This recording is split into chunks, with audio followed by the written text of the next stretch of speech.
नमस्कार. Karale Patil home minister चॅनलमध्ये आपलं सर्वांचं स्वागत करतो. खरं तर निवडणुकीची रणधुमाळी चालू आहे. यामध्ये राजगुरुनगर नगर परिषदेच्या निवडणुकीमध्ये सगळे पक्ष आपापली ताकद आजमावतात.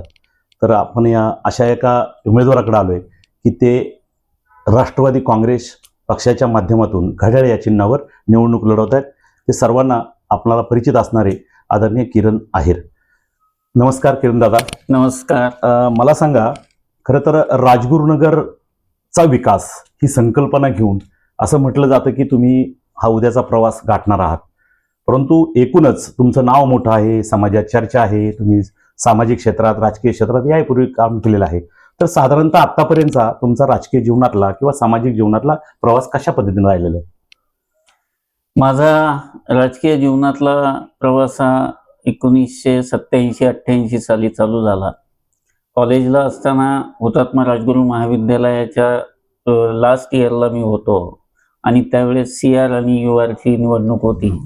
UR म्हणजे विद्यापीठ प्रतिनिधी. त्यावेळेस मी माझ्या सर्व कॉलेज मित्रांच्या वतीनं तिथे उमेदवारी जाहीर करून मी त्या ठिकाणी निवडून आलो होतो आणि विद्यापीठाच्या माध्यमातून माझा राजकीय सामाजिक जीवनाचा आरंभ झाला. त्यानंतर 1992 साली राजगुरुनगर सहकारी बँकेच्या माध्यमातून आर्थिक क्षेत्रामध्ये सहकार क्षेत्रामध्ये मला काम करायची संधी माझ्या मित्रपरिवाराने त्या संस्थेच्या सभासदांनी दिली. हे करत असतानाच 2012-13 साली मला स्थानिक स्वराज्य संस्था म्हणजे पंचायत समितीच्या माध्यमातूनही काम करायची संधी मिळाली आणि बँकेच्या माध्यमातून मी आजपर्यंत काम करत आलो आहे आणि सर्व जनतेला, सभासदांना माझ्या कामाची पद्धत ही माहीत आहे आणि त्या माध्यमातूनच मी आता नगरपालिकेच्या निवडणुकीच्या माध्यमातून आपल्यासमोर येत आहे. मी काही फार मोठा वक्ता नाही, पण गेली 5-10 वर्ष जो काही राजगुरुनगर शहराच्या विकासाला खीळ बसलेली आहे आणि त्या ठिकाणी एक विचार माझ्या मित्रमंडळींच्या आणि जनतेच्या मनात आला की किरण आहेर जर त्या ठिकाणी आले तर ते चांगल्या पद्धतीनं, ज्या पद्धतीनं राजगुरुनगर सहकारी बँका सुदृढ केलेली आहे त्याच पद्धतीने नगरपालिकेमध्ये जर आर्थिक शिस्त लागली तर त्या ठिकाणी आपली राजगुरुनगर शहराची ही संस्था फार मोठी होईल आणि त्या माध्यमातून ती महाराष्ट्रात अग्रेसर राहील असा विश्वास वाटल्यामुळे माझ्या मित्रमंडळींनी आणि जनतेने आग्रह केल्यामुळे मी या निवडणुकीला सामोरं जात आहे. खरं तर तालुका पंचायत समितीच्या निवडणुकीमध्ये किंवा तालुका पंचायत समितीवर सदस्य म्हणून तुम्ही काम करताना तालुक्याच्या बऱ्याच गोष्टीचा अनुभव तुम्हाला आहे, तालुक्यातल्या बऱ्याचशा जनतेच्या समस्या तुम्ही जाणू आहे. त्याचबरोबर आपलं राजगुरुनगर शहर, आता राजगुरुनगर शहराच्या बऱ्याच अडचणी आपण गेले नगर परिषद स्थापन झाल्यापासून पाहतोय. त्यामध्ये काही गोष्टी म्हणजे पाण्याच्या असतील, ड्रेनेजच्या असतील किंवा पार्किंगच्या असतील, रस्त्याच्या असतील, ह्या सगळ्या गोष्टीची मोठी समस्या आहे. ही जटिल प्रश्न या शहरामध्ये निर्माण झालाय. तर आता उद्याचा संकल्प किंवा तुमचं व्हिजन विकासाचं काय असणार आहे की ह्या संदर्भात कशा पद्धतीने तुम्ही उपाययोजना राखून किंवा काम करणार पुढच्या काळात? नाही, आता नगर परिषदेच्या माध्यमातून आपल्याला सर्वप्रथम ह्या ज्या काय प्राथमिक सोयीसुविधा आहे, मग त्यामध्ये पाणी असेल, कचरा व्यवस्थापन असेल किंवा पार्किंगची समस्या असेल, वाहतुकीची समस्या असेल आणि सर्वात मोठा आर्थिक विषय ज्याच्याशी येतो प्रत्येक कुटुंबाशी की करवाढीचा एक मोठा प्रश्न आहे. अगदी. ह्या प्राथमिक समस्याला आपल्याला सुरुवातीच्या काळातच निराकरण करण्यासाठी प्रयत्न करावे लागतील आणि त्यानंतर मग गावच्या विकासाच्या दृष्टीने जो काही DPR तयार झालेला आहे त्या DPR वर आपल्याला काम करावं लागेल आणि त्या माध्यमातून ज्या सोयीसुविधा, मग नाना-नानी पार्क असतील, लहान मुलांसाठी बाग बगीचे असतील, पार्किंगचे स्लॉट ज्या ठिकाणी आरक्षित केलेले आहेत त्या ठिकाणी भव्य दिव्य पार्किंग उभारणं असेल आणि वाहतुकीच्या समस्येच्या बाबतीत काही ठिकाणी एकेरी दुहेरी वाहतुकीचाही आपल्याला विषय करावा लागेल. त्याचबरोबर सम-विषम तारखेला पार्किंगचा विषय करावा लागेल. अशा पद्धतीनं ह्या समस्या ज्या वेळेस सुटतील तिथून पुढे खऱ्या अर्थानं राजगुरुनगर शहराचा विकास होईल असं मला वाटतं.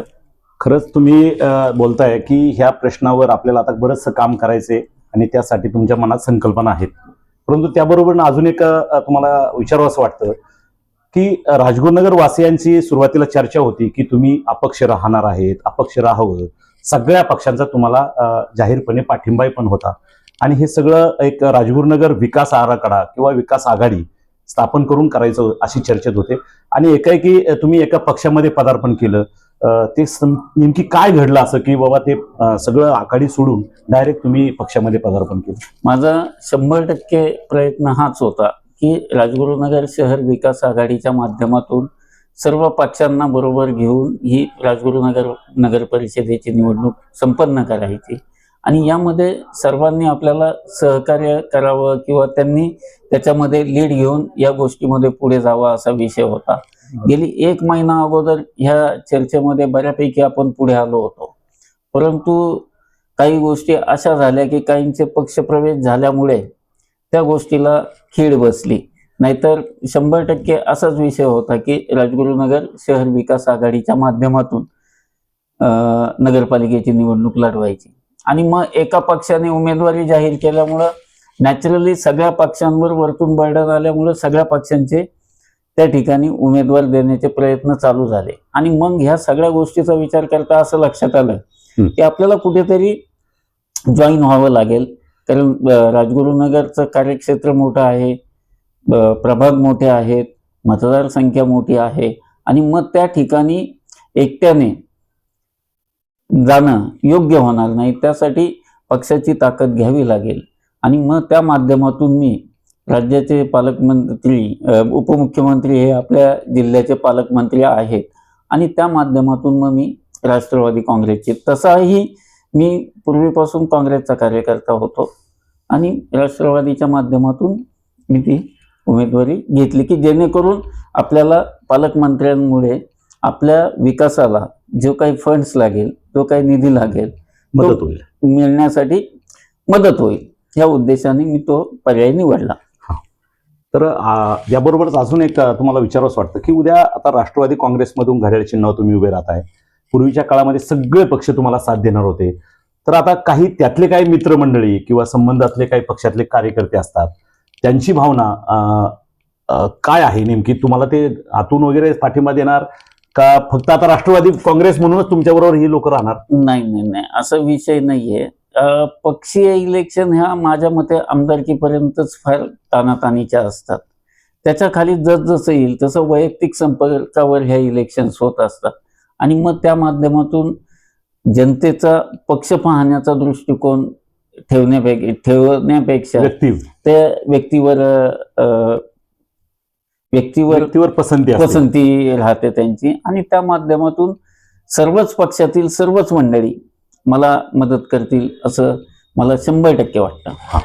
म्हणजे साधारणतः व्यक्तीचा विचार करता लोकांची पसंती तुमच्यावर आहे आणि लोक तुम्हाला पसंती देत आहेत आणि सांगतायत किंवा आम्ही तुमच्या पाठीशी आहोत आणि तुम्ही लढू शकता. तर त्या अनुषंगाने तुम्ही आता जरी कुठल्याही पक्षामध्ये किंवा राष्ट्रवादी काँग्रेसमध्ये जरी अधिकृत असला तरी बाकीची जनतेचा तुम्हाला जो पूर्वी पाठिंबा होता तोच पाठिंबा आजही आहे. तर अजून आपल्याला जर विकास कामाबद्दल तर तुमचा संकल्प आहेच, जनतेला तुम्ही काय आवाहन करणार उद्याच्या काळात निवडणुकीला मला निवडून द्यावं या संदर्भात काय सांगा? जनतेला मी हेच आवाहन करणार की गेल्या 5, 10, 15 वर्षामध्ये जो काही राजगुरुनगरमध्ये गोंधळाची परिस्थिती किंवा समस्या वाढीची परिस्थिती निर्माण झालेली आहे, यामध्ये कुठल्याही भूलथापांना, आमिषाला बळी न पडता या ठिकाणी आपल्याला योग्य वाटेल असा जर आपण मतदान रूपी आशीर्वाद दिला तर नक्कीच या ठिकाणी चांगलं कामकाज होईल असं मला वाटतं. याचं कारणच असं आहे की काही जण राजकीय महत्वाकांक्षेपोटी निवडणूक लढवतात, समाजामध्ये प्रतिष्ठा मिळवण्यासाठी लढवतात. काहींचा अजेंडा माझ्याकडे पैसे आहे म्हणून मला निवडणूक लढवायची आणि प्रतिष्ठा घ्यायची आहे. आजपर्यंतचा माझा जर प्रवास राजगुरुनगरवासियांनी पाहिलेला आहे, निष्ठेने, प्रामाणिकपणे आणि स्वच्छपणे जे काही काम करतोय आणि त्याचा प्रतिसाद जो मला मिळतोय तो निश्चितच मला आनंददायी आहे आणि मी फार समाधानी आहे की राजगुरुनगरची जनता ही अतिशय स्वाभिमानी, स्वच्छ आहे असं मानणारा मी कार्यकर्ता आहे. आणि त्या माध्यमातून राजगुरुनगरची जनता खोट्या भूलथापांना, खोट्या आमिषाला बळी पडणार नाही. का तर ती स्वच्छ आणि स्वाभिमानी जनता आहे, असा तुमचा विश्वास आहे हो. जनतेवर. सुशिक्षित जनता आहे. उद्याच्या काळात मग ते तुम्हाला निश्चित सेवा करण्याची संधी देतील, आशीर्वाद देतील असं. हो हो हो हो. असो, या ठिकाणी आदरणीय किरण दादा आहेर जे राष्ट्रवादी काँग्रेसच्या घड्याळ चिन्हावर उमेदवार आहेत, त्यांची आपण त्यांच्याशी चर्चा केली. त्यांचा संकल्प राजगुरुनगरच्या विकासाचाही ऐकला. उद्याच्या काळात त्यांनी तुम्हाला सगळ्यांना जनतेला आव्हान देखील केले की मला मतदानारूपी आशीर्वाद द्यावे. निश्चित दादांच्या आणि या सर्व कार्यकर्त्यांच्या कष्टाला, संकल्पनेला यश मिळो. तुमच्या भावी वाटचालीसाठी दादा हार्दिक शुभेच्छा. धन्यवाद. बस होईल.